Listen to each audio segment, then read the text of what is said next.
What's going on, folks? I'm Ned from Nev's Tech, but otherwise known as your friendly neighborhood basement dweller. Don't worry, ma'am. I am from the internet. Sun's up, solar's up. We got some solar-powered roofs over here. Had to drain the solar-power fish aquarium. What's going on, my guys? Got me a solar-power dryer over here. These ladies are hooked up. I just got to get them up to a better spot, basically. That one's kind of shy. We're going to get a fire pit in here so we can sit around in circles and sing Kumbaya.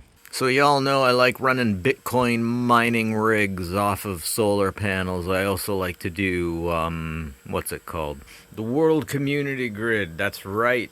Help fight cancer and all that stuff. The power of the internet, my guys. I got a really powerful system down here that I like to mine with. I got the Titan X Pascal and Ryzen, what is that, like 16 core or something like that? Anyways, today I want to focus on inverters. How this stuff goes, of course, is the solar gets the light, transfers the light into energy, batteries, and then you get the inverter to convert it from 12 volt to whatever frickin' volt you want.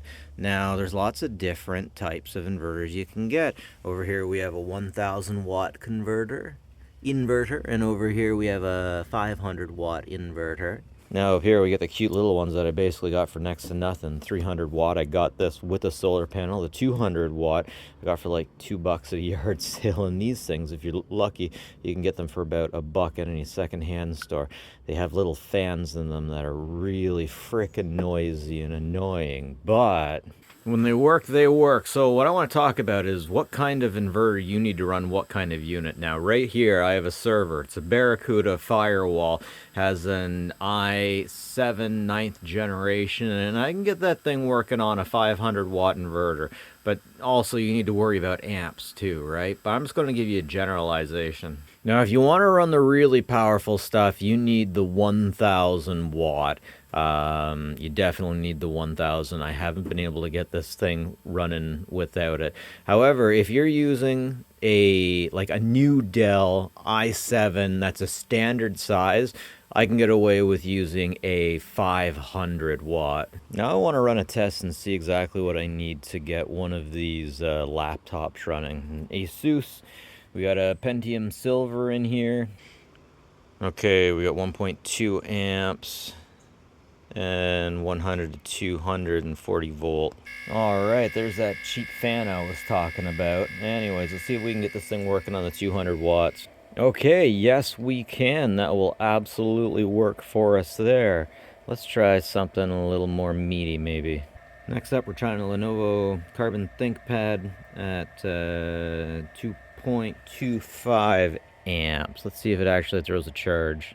Usually you can just have a look at the back and it'll tell you what the maximum output is. So the one I was just looking at is 2 amps. This one is maximum 7.4, so that's a no-go.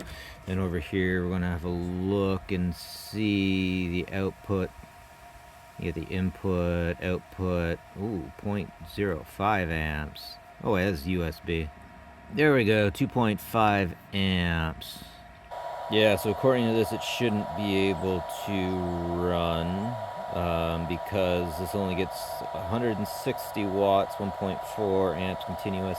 But if we look here, we can see it actually is charging. That's interesting. Maybe it'll be just a slow charge. Actually, I think I should be turning this thing off because it's starting to smell like bad batteries now. Yeah. And so today's lesson, sometimes you can burn inverters out by using the wrong power if they're cheap enough. I would have thought the Eliminator would have been a good brand to try that with, though. This unit seems to be doing okay with it, though. All right. Anyways, yeah, that's just a little experiment with inverters, laptops, computers for Bitcoin mining. Have a good one, folks. Take care of each other.